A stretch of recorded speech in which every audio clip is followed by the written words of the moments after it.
নমস্কাৰ north east নাওৰ এই বিশেষ অনুষ্ঠান সাময়িকীলৈ মই কল্পজ্যোতি শইকীয়াই আপোনালোক সকলোকে আদৰণি জনাইছোঁ আৰু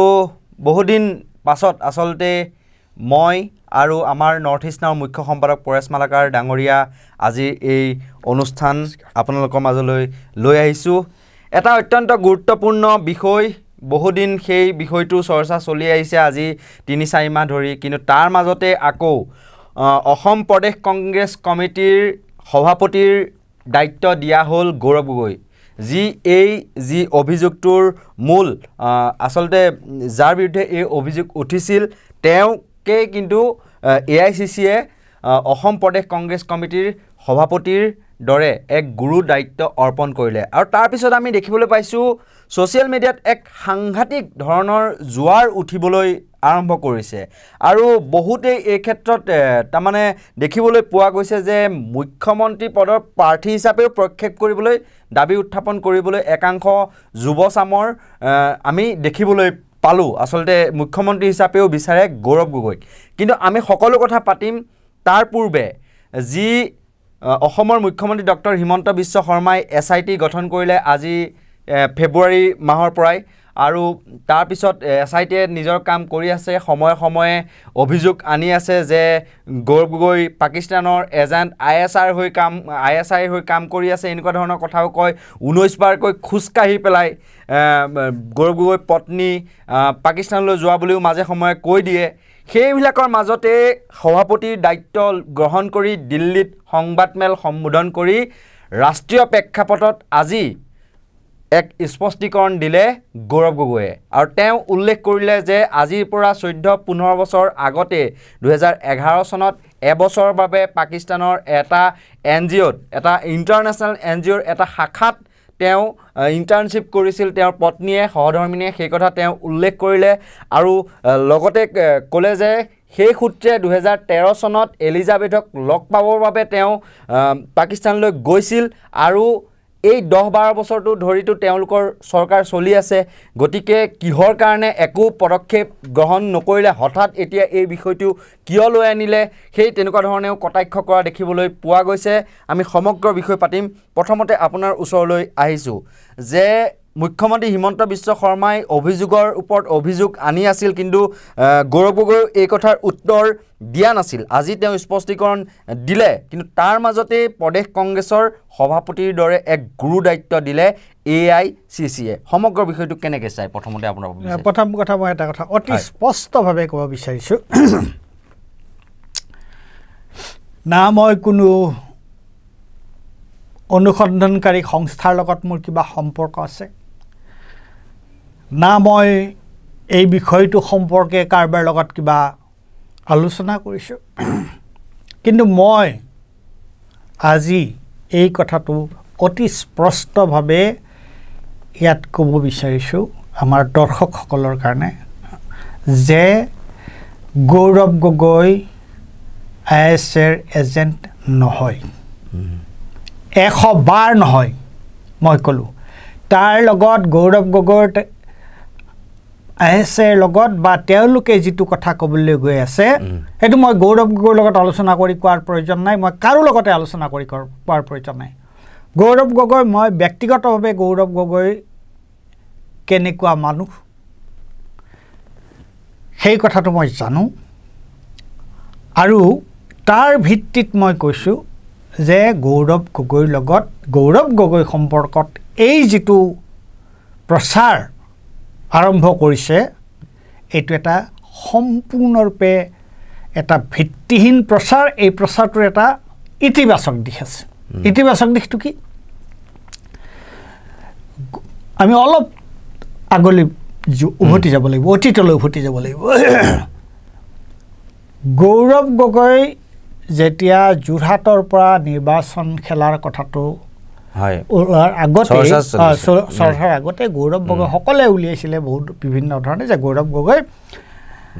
নগাঁৱৰ পৰা নিৰ্বাচন খেলাৰ কথা এটা উঠিছিল তাৰপিছত যেতিয়া আৰু সকলোৱে কংগ্ৰেছৰ বিৰোধী আৰু কংগ্ৰেছৰ মাজৰো এটা অংশই বিচাৰিছিলে গৌৰৱ গগৈ নগাঁৱৰ পৰা কৰিলে তেতিয়া এইটো খুব সহজ হ'লহেঁতেন গৌৰৱ গগৈ কংগ্ৰেছকে এটা ব্ৰেণ্ড কৰি দিয়া যে এইটো এওঁলোক মিয়াৰ পাৰ্টি গৌৰৱ গগৈ যেতিয়া যোৰহাটৰ পৰা নিৰ্বাচন খেলাৰ সিদ্ধান্ত ল'লে আৰু তোমাৰ মনত আছে নিশ্চয় যে গৌৰৱ গগৈৰ এজন অতি ঘনিষ্ঠ যে গৌৰৱ গগৈৰ টকা পইচাৰ দিশটো বিত্তীয় দিশটো যিজনে চাইছিল সেইজন গৌৰৱ গগৈ ঠিক নিৰ্বাচনৰ ঘোষণাৰ পিছতে কংগ্ৰেছৰ পৰা তেওঁ পদত্যাগ কৰিলে কি নাম আছিলে মানুহজনৰ এই বৰাৰ হেৰিৰ পুতেক আছিল মানস বৰা অকণ বৰাৰ পুত্ৰ হয়নে তাৰ পিছত গৌৰৱ গগৈৰ যিটো ডিটাৰমিনেশ্যন যিটো দৃঢ়তা আৰু যিটো ব্যক্তিত্বৰে তেওঁ সেই নিৰ্বাচনত নেতৃত্ব দিলে আৰু সেই গোটেই উজনি অসমকে বৰ বেলেগ ধৰণৰ এটা প্ৰভাৱ পেলালে হয়নে এতিয়া গৌৰৱ গগৈ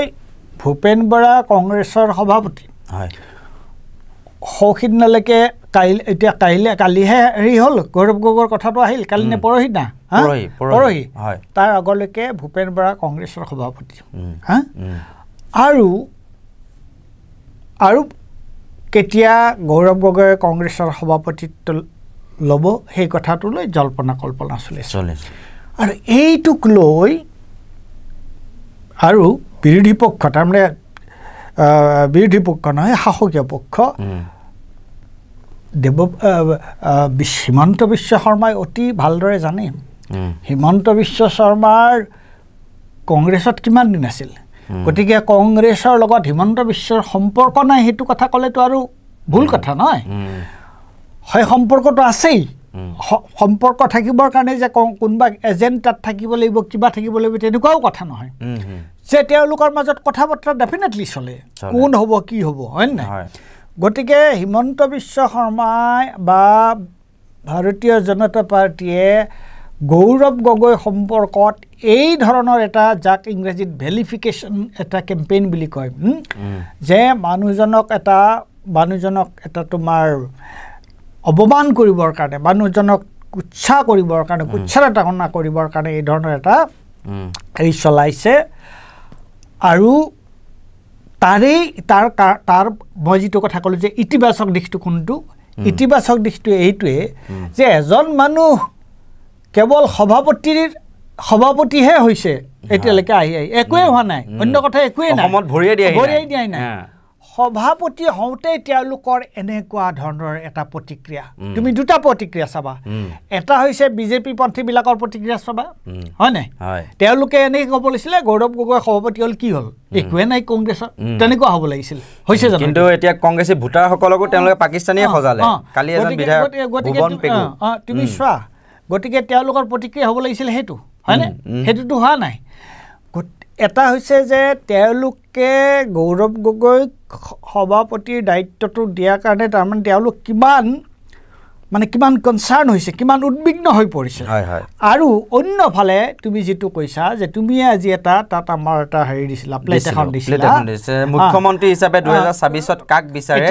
তিনিজনৰ ফটো দিছিলোঁ মই বিজেপিৰ ফালৰ পৰা দিছিলোঁ দিলীপ শইকীয়াৰ আৰু লগতে হিমন্ত বিশ্ব শৰ্মাৰ ফটো আছিল আৰু গৌৰৱ গগৈৰ ফটো আছিল তাৰ তলত প্ৰায় 600-700 মানুহে কমেণ্ট কৰিছে তাৰ মই যদি কওঁ 93% গৌৰৱ গগৈ মানে মুখ্যমন্ত্ৰী হিচাপে বিচাৰে আৰু প্ৰায় 7% কিন্তু HBS বা দিলীপ শইকীয়া সেই তেনেকুৱা ধৰণৰ বিচাৰে এতিয়া তুমি চোৱা দেই মই এটা কথা আৰু সেইটো তোমাৰ আজি কেই ঘণ্টা মানে হৈছে সেইটো 3 ঘণ্টা পূৰ্বে হৈছে মই তোমাক এটা তুমি you have done something very intelligent তুমি খুব বুদ্ধিয়কৰ কাম কৰিছা সেই প্লেটটো দি পেলাই এতিয়া তুমি চোৱা মানুহৰ মুডটো সেই পোষ্টটোৱে সেই প্লেটখনে অসমৰ সাধাৰণ মানুহৰ যিটো মুড সেই মুডটো তাত প্ৰতিফলিত হৈছে হয় নাই আৰু সেই মুডটো প্ৰতিফলিত হোৱাৰ কাৰণেই আচলতে বিজেপি কেম্পটো বিজেপিৰ সমৰ্থকসকল বিজেপি এই ধৰণৰ মানে টোপনি নোহোৱা হৈছে তেওঁলোকে উদ্বিগ্ন হৈ পৰিছে গৌৰৱ গগৈক লৈ এই যিটো অভিযোগৰ কথাটো কৈছে মই আজি ক'লোঁ ইয়াত যে এইটো 100% এইটো এটা অৰ্থহীন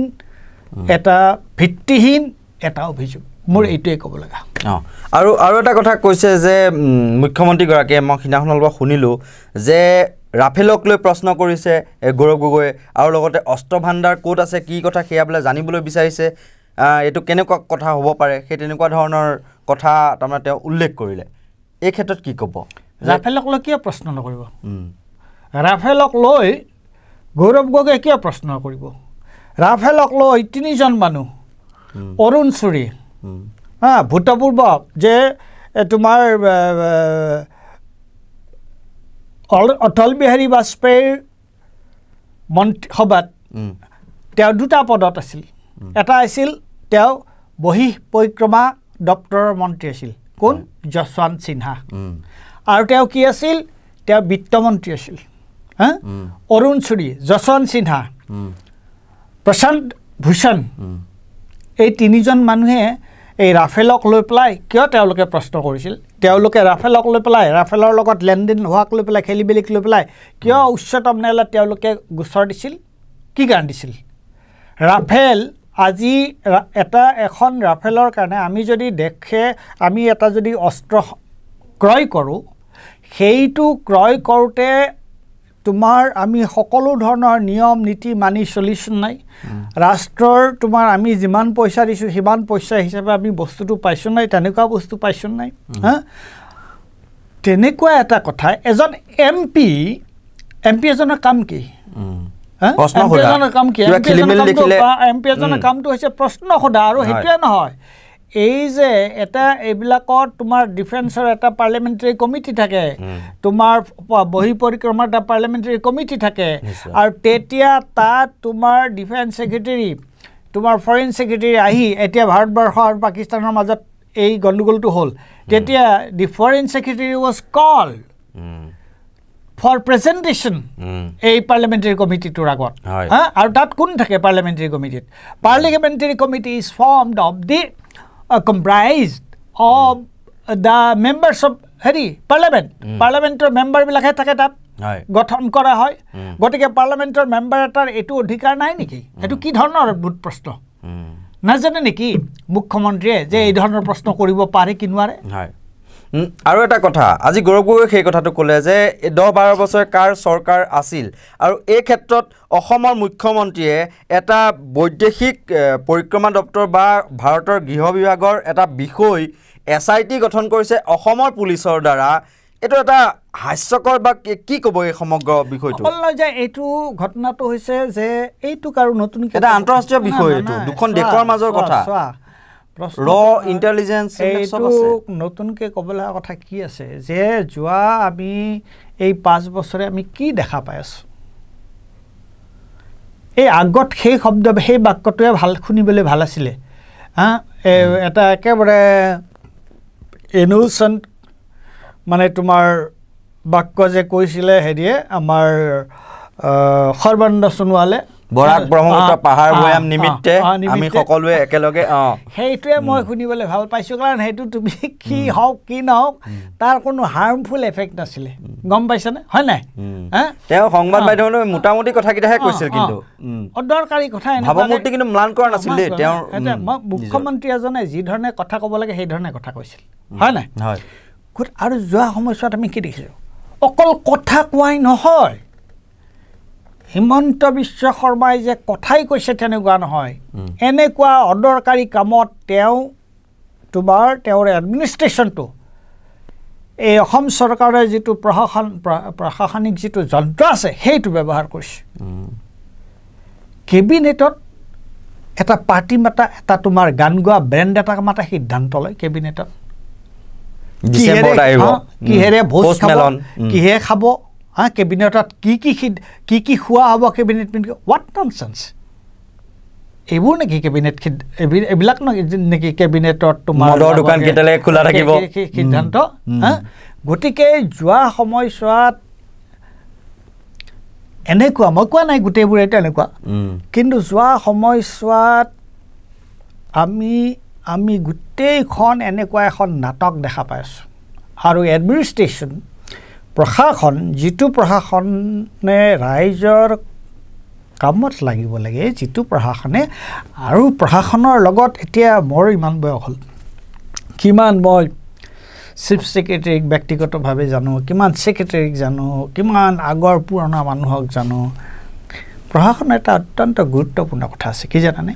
এটা হৈছে যে কিছুমান ৰুটিন কাম আছে আৰু কিছুমান ইনোভেটিভ কাম আছে। প্ৰশ্নটো হৈছে এখন চৰকাৰ কিমান ভালকৈ চলে, কিমান তোমাৰ যিটো গুড গভাৰ্নেন্সৰ কথা আমি যিটো কওঁ, যে ৰুটিন যিবোৰ কাম সেইবোৰ ঠিকমতে হৈ আছে নাই।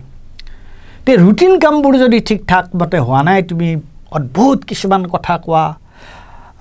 আৰু যিটো নেকি অসম চৰকাৰৰ বিষয়ে নহয়, গৌৰৱ গগৈৰ বিষয়টো, কেন্দ্ৰীয় গৃহ মন্ত্ৰণালয় এইটো আনিব লাগিছিল। SIT কথা নাই, বতৰা নাই, SIT কিবা হেন তেন। আজিকালি বোলে তুমি কি কৈছিলা ৰিপুণ বৰাৰ কথাটো? এইটো মই আহিম, এইটো আহিম এক্সট্ৰাকে। হয়, গতিকে এইবোৰ আচলতে অৰ্থহীন কথা, অৰ্থহীন কামত গোটেই এডমিনিষ্ট্ৰেশ্যনটোক তেওঁ ব্যৱহাৰ কৰিছে। আৰু আমাক নাগৰিকসকলক আমাক আচলতে তেওঁ মানে এটা কি বুলি ক'ম মই, আমাক মূঢ় দৰ্শক বুলি ভাবিছে। যে যি দৰ্শকসকলৰ দৰ্শকৰো কথা আছে, কিছুমান সজাগ সচেতন দৰ্শক যিকোনো কথা ক'লে তেওঁলোকে মানি নলয়, বিৰোধ কৰে বা তেওঁলোকে তাৰ নিজৰ এটা ভুল শুদ্ধ মানিবলৈ। কিন্তু আমাক এনেকুৱা ভাবিছে যেন আমি মূক দৰ্শক, আমাৰ বোবা আমাৰ অসমৰ নাগৰিকসকল যেন আমি মূক দৰ্শক, যে এই আমাৰ মুখ্যমন্ত্ৰীজনে যি কৈছে আমি তাক হেবাঙৰ দৰে সেইবোৰ মানিছোঁ, সেইবোৰ শুনিছোঁ। হয় হজুৰ, তেওঁ যদি কয় বোলে পশ্চিম ফালে বেলি উদয় হয়, হয় হজুৰ আপুনি ঠিক কৈছে আমাৰ দাদাই, সেই তেনেকুৱাতো আমি নহয়। আমিবোৰতো সজাগ সচেতন, কিছুমান বস্তু আমি পৰ্যবেক্ষণ কৰি চাওঁ। যিহেতু আপুনি কথাটো উলিয়াইছে, গতিকে মই সুধিয়ে দিওঁ আৰু যে এতিয়া ধৰি লওক এটা বোলে খাই কাৰ খলা গছত উঠিল, কি কাঠি চেলেকাৰ মৰণ মিলি, তেনেকুৱা এটা আছে। এতিয়া অভিযোগটো উঠিছে গৌৰৱ গগৈ আৰু তেওঁৰ পত্নীৰ বিৰুদ্ধে। SIT গঠন কৰা হৈছে গৌৰৱ গগৈ আৰু তেওঁৰ পত্নীৰ বিৰুদ্ধে। ইয়াক লৈ পেলাই প্ৰেছ মিট এখন দি পেলাই তথ্য পাতি দাঙি ধৰিলে ৰিপুণ বৰাই। তাৰ পিছতে আৰু মুখ্যমন্ত্ৰীকো আক্ৰমণৰ তাৰমানে কৰিলে, লক্ষ্য কৰি লৈ তেওঁ টাডা আইনত যে গ্ৰেপ্তাৰ হৈছিল এই কথাটো ক'লে। তাৰপিছত আলফাৰ কিবা এটা প্ৰসংগ আনিলে। সেই তেনেকুৱা ধৰণে কোৱাৰ পিছত হঠাৎ আজি এটা খবৰ ওলাইছে যে কাইলৈ 11 বজাত CM ভিজিলেন্সত যি চৰকাৰে গঠন কৰি দিয়া SITৰ সন্মুখত তাৰমানে জেৰাৰ সন্মুখীন হ'ব ৰিপুণ বৰা। অভিযোগ উঠিল কাৰ তাৰমানে বিৰুদ্ধে, আৰু এতিয়া তাৰমানে SITয়ে জেৰা চলাব আকৌ ৰিপুণ বৰাক। গোটেই বিষয়টো মানে কি বুলি ভাবে আপুনি, কেনেকুৱা বিষয়? মই এটা কথা ক'ব বিচাৰিছোঁ যে ৰিপুণ বৰাই যিটো সংবাদ মেলখন দিলে, সংবাদ মেলত তেওঁ যিখিনি কথা ক'লে, তেওঁ সি নক'বলগীয়া কথা কৈছিল। আৰু আজিতো গৌৰৱ গগৈ সেই কথাটোৱে ক'লে ন, হয় নাই, যে আজি তোমাৰ 15 বছৰ আগতে আৰু 14 বছৰ আগতে ঘটনা হয় কি, যে পাকিস্তান, ইণ্ডিয়া, বাংলাদেশ, এই যিবিলাক দেশ নহয়, তাত তোমাৰ বহুত ইণ্টাৰনেশ্যনেল এইড অৰ্গেনাইজেশ্যন থাকে। বহুত ইণ্টাৰনেশ্যনেল অৰ্গেনাইজেশ্যনে তেওঁলোকে বিভিন্ন বিষয় লৈ পেলাই NGO বিলাকে কাম কৰে, হয়নে? আৰু তোমাৰ অন্যান্য যে আফগানিস্তান, তোমাৰ তাৰপিছত তোমাৰ অন্যান্য মিডল ইষ্টৰ যিবোৰ ঠাই, যিবিলাক তোমাৰ অনুন্নত বা ডেভেলপিং যিবোৰ ঠাই কাণ্ট্ৰিজ, এতিয়া তাত এটা ইণ্টাৰনেশ্যনেল অৰ্গেনাইজেশ্যনৰ তাত এটা ব্ৰাঞ্চ এটা আছিলে। তাত গৈ পেলাই হেৰিয়ে কাম কৰিছিলে, ইণ্টাৰ্ণশ্বিপ লণ্ডনৰ পৰা পঠিয়াইছিল। আৰু সেইটো কি অভিযোগৰ কথাটো হ'ল, সেইটো আজি পাকিস্তানলৈ যোৱা, পাকিস্তানৰ ইণ্টাৰনেশ্যনেল যিবোৰ অৰ্গেনাইজেশ্যনে তাৰ অফিচ আছে, কিবা আছে, সেইবিলাক কি গোটেইবিলাক ISৰ হেৰি নেকি? এইখিনিতে মই এটা কথা আপোনাক কওঁ, পেহেলগামৰ ঘটনাটো যেতিয়া হৈছিল তাৰ আগত আমাৰ ভাৰত চৰকাৰে কিবা নিষেধাজ্ঞা আৰোপ কৰিছিল নেকি? পাকিস্তান যাব নোৱাৰিব কোনো ভাৰতীয়, আপোনাৰ মনত পৰেনে? বা সেইটো আছিল নেকি? সেই ব্যৱস্থা নাছিল। পাকিস্তানৰ আগৰ যিজন প্ৰেচিডেণ্ট, তেওঁৰ তাত পাৰ্টি খাবলৈ কোন গৈছিল? নৱাব শ্বৰীফৰ ওচৰত বিৰিয়ানী খাবলৈ, সাধাৰণ ভিজিট কোন গৈছিল? নিশ্চয় এৰোপ্লেনৰ গতিয়ে ফটো আপোনালোকক দেখুৱাই আছো, সেই মুহূৰ্তৰ ফটো নৱাব শ্বৰীফৰ লগত প্ৰধানমন্ত্ৰী নৰেন্দ্ৰ মোদীৰ সেই অন্তৰংগ আলাপৰ মুহূৰ্ত। কোন আছিল তাত? কোন গৈছিল? প্ৰধানমন্ত্ৰী নৰেন্দ্ৰ মোদী। তেতিয়াহ'লে এই ধৰণৰ এইবিলাক অদ্ভুত কথা কিছুমান মই ক'লোঁ নহয় যে এই যিবোৰ পাব্লিচিটি হৈছে ন এই যিবোৰ প্ৰচাৰ হৈছে এইবিলাকে এটাই কথা প্ৰমাণ কৰে যে তেওঁলোকে তাৰমানে গৌৰৱ গগৈ কংগ্ৰেছৰ নেতৃত্বলৈ অহাত তেওঁলোক কিমান শংকিত কিমান উদ্বিগ্ন আৰু সেইটো সাধাৰণ মানুহে বুজিবলৈ বাকী আছে নেকি বাকী নাই আৰু তুমি যিটো ৰিপুন বৰাৰ যিটো কথা ক'লা আৰু এটা কথা কওঁ এই যে আকৌ কিবা অদ্ভুত কিবা দিগন্ত কলিতা নাই নহয় ৰিপুন বৰাৰ লগত এইটো মিলে কথা মিলে সেইটো ন বিতংভাৱে আহিম সেইটো কম মোৰ মানে কথাটো মোৰ অলপ ক'বলগীয়া আছে আৰু আমাৰ আলোচনা আছে এইখিনিতে আমি আজি গৌৰৱ গগৈ যিহেতু এখন বিস্ফোৰক সংবাদমেল বুলিয়ে ক'ব লাগিব আৰু প্ৰথমবাৰলৈ পাকিস্তান ভ্ৰমণক লৈ পেলাই যিহেতু অভিযোগ আহি আছিল আৰু এই স্পষ্টীকৰণ দি পেলাই তেওঁনো কি ক'লে এই মুহূৰ্তত আমি দৰ্শকসকললৈ 2 মিনিটমানৰ আমি তেওঁ সেই ভিডিঅ' আমাৰ হাতত আছে আমি সেয়া আপোনালোকলৈ বুলি আগবঢ়াই লৈছোঁ कि आज से लगभग 14-15 साल पहले मेरी धर्मपत्नी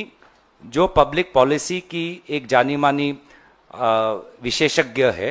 वो 1 साल एक इंटरनेशनल प्रोजेक्ट जो दक्षिण आसिया में काम कर रहा है क्लाइमेट चेंज पर वो 1 साल उस समय आज से 14-15 साल 11 में तब वो 1 साल वहाँ पे थी और दक्षिण आसिया के उस प्रोजेक्ट को लेकर 1 साल वो पाकिस्तान में रही और फिर वो 12-13 में इंडिया में आई और तब से वो काम करी और फिर उन्होंने 15 में एक नई नौकरी ले ली तो अगर उन्होंने या मैंने जब वे उस संस्था में थे तो मैं भी आज से 11 साल पहले 12 साल पहले मुझे भी याद नहीं अभी ढंग से 2013 की बात मैं भी 2013 में एक बार जब उनके साथ में गया तो इसी बात का अब ये जो इनका तो रोटी ही मानहानि है का काम ही मानहानि है तो इस बात को लेकर वो बार बार अपना एक मतलब बहुत ही एक सी ग्रेड बॉलीवुड सिनेमा बना रहे हैं जिसका रिलीज डेट उन्होंने 10 सितंबर को दिया है जो पूरी तरीके से फ्लॉप होने वाला है असम के लोगों को ये सब पता है और हमारा उल्टा सवाल है कि अगर उनके आरोप के अनुसार कुछ हमने गलत किया मेरी धर्मपत्नी या मैंने गैर कानूनी किया तो पिछले 11-12 साल से किसकी सरकार है पिछले 11-12 साल से केंद्र सरकार केंद्रीय जांच एजेंसी क्या कर रही है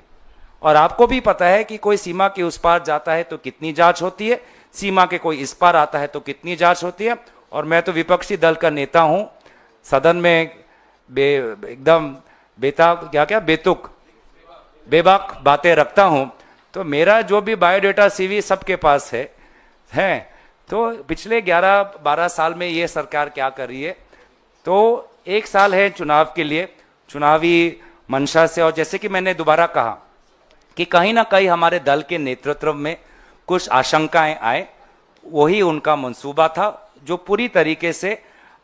आज हमारे दल के नेतृत्व ने उसको ध्वस्त कर दिया হয় নিশ্চয়কৈ আপোনালোকে শুনা পালে আৰু এতিয়া যেহেতু আপুনি এই কথাটো উলিয়াইছে দিগন্ত কলিতাৰ নামটো হঠাৎ এদিন সন্ধিয়া সময়ত এটা ফেসবুক পোষ্ট আহিল মুখ্যমন্ত্ৰীৰ একদম বাওহাত স্বৰূপ দিগন্ত কলিতাৰ একেলগে তাৰমানে উঠা বহা কৰাৰ নিচিনা বাওহাত বুলি কৈছো কাৰণ আছে আৰু কিছুমান পিজু সাজৰিকা আছে জয়ন্ত মল্ল আছে তাৰ পিছতে তেওঁৰ নাম আহে আৰু মন্ত্ৰীসকল আছেতো সেইকাৰণে তেওঁ বিধায়কহে গতিকে তেওঁ হঠাৎ এটা পোষ্ট দিলে পোষ্ট দি পেলাই ক'লে যে আমুক মছজিদলৈ গৈছিল আমুক ইছলামাবাদৰ আমুক ISI কাৰ্যালয়লৈ গৈছিল আমুকলৈ গৈছিল আমুকক লৈ গৈছিল লগত মানে ইছলামাবাদৰ মানে সন্ত্ৰাসবাদী ঘাটিৰ আশে পাশেও ঘূৰিছিল এই পৰ্যন্ত কৈছে কোট মৰ্ণিং ৱাক কৰিছিল সেই এখন তালিকা একদম ৰাজহুৱা কৰি দিলে SIT কৰবাতেই থাকিল মুখ্যমন্ত্ৰী কৰবাতেই থাকিল সেই তালিকাখন অলপ সময়ৰ কাৰণে ৰাজহুৱা হ'ল সংবাদ মাধ্যমত যেতিয়া বাতৰি প্ৰচাৰ হ'ল প্ৰায় 20 মিনিট মানৰ পিছত এখন গায়ব ডিলিট কৰি দিলে তাৰ পিছতে আকৌ তাৰ 2 দিন পিছত কিছুমান ফটো মৰ্ফ কৰিছে আমি স্ক্ৰিনত সেয়া দেখুৱাই আছো যে সংসদৰ সন্মুখত ৰৈ আছিল গৌৰৱ গগৈ আৰু তেওঁৰ পত্নী সেই ফটোখনে আমি কওঁ যে ৰিমুভ বেকগ্ৰাউণ্ড এই তাৰমানে ৰিমুভ বেকগ্ৰাউণ্ড কৰি ফটোশ্বপ কৰি পেলাই সেই অকল সাবজেক্ট কৰি গৌৰৱ গগৈ আৰু তেওঁৰ পত্নীক আনি পেলাই বহাই দিছে পঞ্জাবৰ যি আটাৰী যি সীমান্ত পাকিস্তানৰ আৰু ভাৰতৰ সেই সীমান্তত আহি পেলাই বহাই দিছে আৰু এনেকুৱা বেয়া এডিট কৰিছে মানে তাৰমানে ফটোবিলাক আপুনি নিশ্চয় দেখিছে তাৰমানে চাহ নাই ফটোকেইখনত 1 নম্বৰ আৰু ফটোকেইখন বেকগ্ৰাউণ্ড হৈ আছে ব্লেক এণ্ড হোৱাইট আৰু গৌৰৱ গগৈ আৰু তেওঁৰ পত্নীৰ ফটোখন পূৰা জিলিকি আছে আৰু পিছফালৰ মানুহটোৰ অথচ চাহ আছে যিটো খোজকাঢ়ে আৰু সেইখন ফটো দ্য প্ৰিণ্টৰ পৰা লৈছিল আৰু এজন ভাৰতৰ ৰিপৰ্টাৰে সেই ফটোখন ক্লিক কৰিছিল সেই ফটোখনত আনি পেলাই ফটোশ্বপ কৰিছে সি গৌৰৱ গগৈ আৰু তেওঁৰ পত্নীক লৈ পেলাই সমগ্ৰ বিষয়বিলাক আপুনি কি ভাবে চাই এইটো চোৱা এই যিটো আটাৰী বৰ্ডাৰৰ কথা কৈছা নহয় আমি আজি কেইবছৰমান আগতে যাওঁতে সেইটো এটা টুৰিষ্টৰ এটা স্পট টুৰিষ্টৰ এটা এট্ৰেকশ্যন যে পাকিস্তান এফালে পাকিস্তানৰ বৰ্ডাৰ আৰু এফালে ভাৰতৰ বৰ্ডাৰ তেতিয়া তোমাৰ লাহোৰ সেইটো ফালে লাহোৰ এইটো ফালে তোমাৰ ইণ্ডিয়াৰ কোন এখন ঠাই আছিলে অমৃতসৰ নেকি তাত তোমাৰ হাজাৰ হাজাৰ মানুহ গোট খাই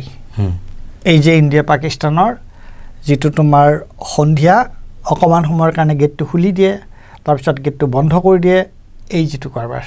তাত তোমাৰ পাকিস্তানৰ ফালৰ পৰা মানুহ ইণ্ডিয়াৰ ফালৰ পৰা মানুহ বহুত মানুহ যায় আমিও তাত গৈছিলোঁ গতিকে এইবিলাক কিছুমান অতি নৰ্মেল কিছুমান ঘটনা তে সেই নৰ্মেল ঘটনাক পাকিস্তান শব্দটো পালে বুলিয়েই তোমাৰ তেনেকুৱাকৈ লগাই দিয়া এইটো মানে কি ক'ম আৰু মোৰ ক'বলৈ একো নাই আচলতে আৰু এই যিটো তোমাৰ দিগন্ত কলিতাৰ যিটো কথা ক'লা দিগন্ত কলিতাক এতিয়া তেনেহ'লে আজি ৰিপুণ বৰাক মাতিব কাইলৈ তে দিগন্ত কলিতাক নামাতে কিয় দিগন্ত কলিতাক নামাতে কিয় আৰু দিগন্ত কলিতাক মাতক না দিগন্ত কলিতাক মাতি পেলাই SITক সোধক আপুনি ক'ত পালে এইখিনি কথা আপুনি এইখিনি কথা আমাক তথ্য পাতি দিয়ক ৰিপুণ বৰা কালিহে ক'লে পৰহিদিনা কালিহে ক'লে ৰিপুণ বৰাই দিগন্ত কলিতাক মাতি পেলাই সোধক যে আপুনি এই যে তথ্য পাতিখিনি পাইছিল ক'ত পাইছিলে ক'ত কথা আছে দিয়ক মানে শূন্যৰ পৰা জিৰোৰ পৰা কিবা এটা বস্তু এটা কৰিব পাৰে নেকি এইটো অদ্ভুত ধৰণৰ কথা এটা একেবাৰে শেষত সুধিছোঁ এই আচলতে এই যিখন নাটক ভেকু ভাওনাখন কিমান দিন চলাই নিব পাৰিব বুলি ভাবিছে অসমত এইখন চোৱা কেলে মই এটা ষ্টৰিয়ে কৰিছিলোঁ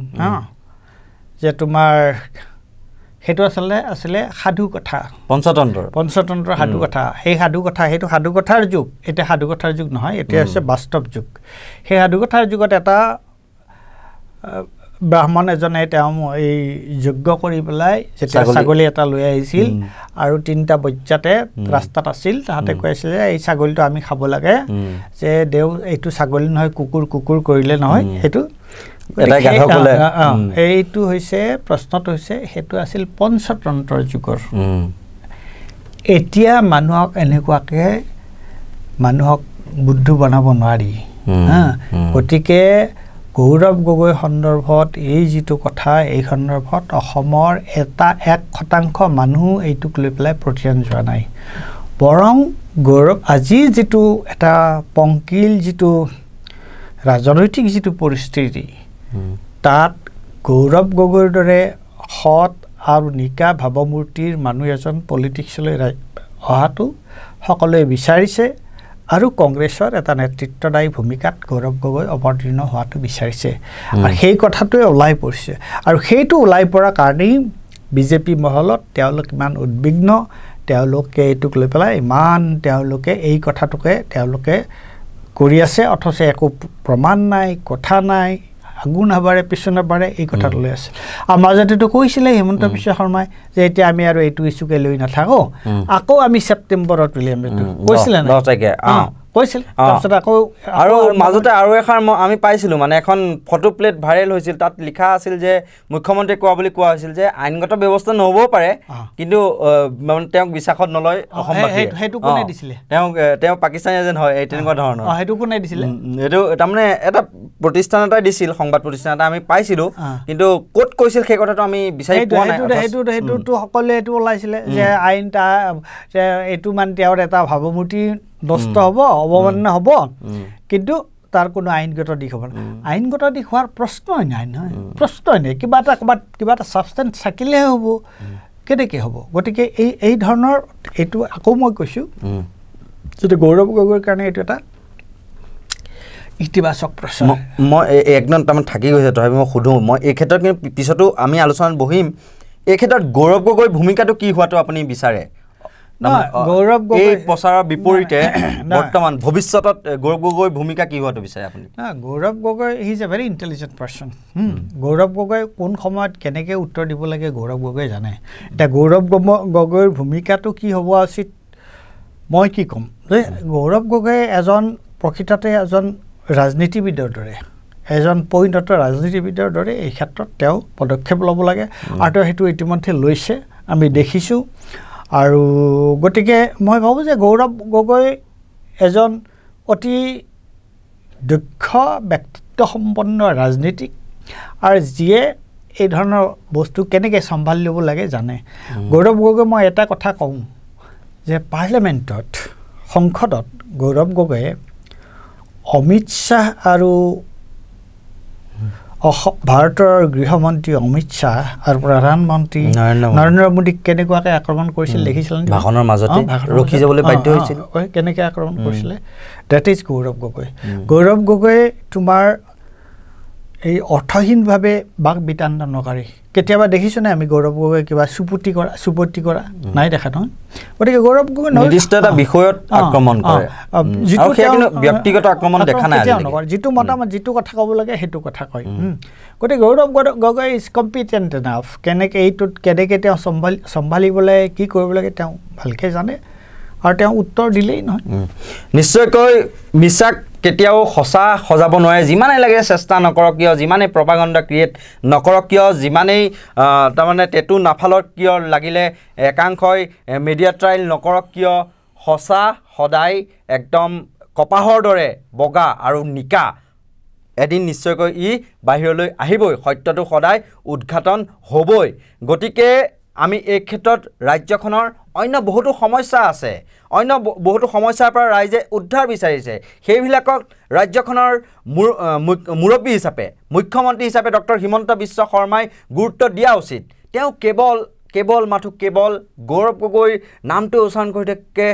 এনেকুৱা যেন ভূতটোৱে তাৰমানে তেওঁ পিছত খেদি থাকে যাৰ বাবে অন্যান্য কথাবিলাকত যেন তেওঁ কমকৈ গুৰুত্ব দিছে এনেকুৱা ধৰণৰ হৈ পৰিছে যেন মানুহৰ আজি তাৰমানে কোন ধৰণৰ সমস্যা নাইকিয়াই হ'ল গুৱাহাটীবাসীয়ে যেন আজি বানত তাৰমানে কৃত্ৰিমানত বকাই নথকাই হ'ল সেই তেনেকুৱা এক হৈছে নেকি আচলতে অসমৰ সমস্যা একেবাৰে নাই নেকি ৰাস্তা ঘাটৰ সমস্যা কি নাই নেকি অত্যাধিক মূল্যবৃদ্ধিয়ে যে কিমান মানুহক জোৰলাগ কৰিছে তাৰ প্ৰতি কোনো ধৰণৰ ভূক্ষেপ নাই নেকি তেওঁ যে কেৱল যিটো ভাৰতৰ গৃহ মন্ত্ৰণালয়ৰ বিষয়বস্তু যিটো বৈদেশিক পৰিক্ৰমা মন্ত্ৰণালয়ৰ বিষয়বস্তু সেইবিলাক থকাৰ পাছতো অসমত তাৰমানে এটাক মাথো পৰিৱেশ সৃষ্টি কৰি গৌৰৱ গগৈৰ ভাৱমূৰ্তি ম্লান কৰাৰ স্বাৰ্থতে যেন তেওঁ এনেদৰে এটাৰ পাছত আন এটা তাৰমানে প্ৰপাগাণ্ডা যেন সৃষ্টি কৰি আছে তেনেকুৱা যেনেই অনুভৱ হয় বুলি সচেতন মহলত এতিয়া বিশেষকৈ প্ৰশ্ন উত্থাপিত হৈছে কোন সঁচা কোন মিছা সেয়া নিশ্চয়কৈ ৰাইজে বিচাৰ কৰিব আৰু এক নিৰপেক্ষ তদন্তৰ পিছত সেয়া পোহৰলৈ আহিব এনেকুৱা ধৰণৰ সত্য নিৰপেক্ষ যিসমূহ বিশ্লেষণ তাৰ বাবে আপোনালোকে চাই থাকিব নৰ্থ ইষ্ট নাও আৰু ইয়াৰ লগে লগে মই কল্পজ্যোতি শইকীয়া আৰু পৰেশ মালাকাৰ ডাঙৰীয়াই আপোনালোকৰ পৰা বিদায় লৈছোঁ ধন্যবাদ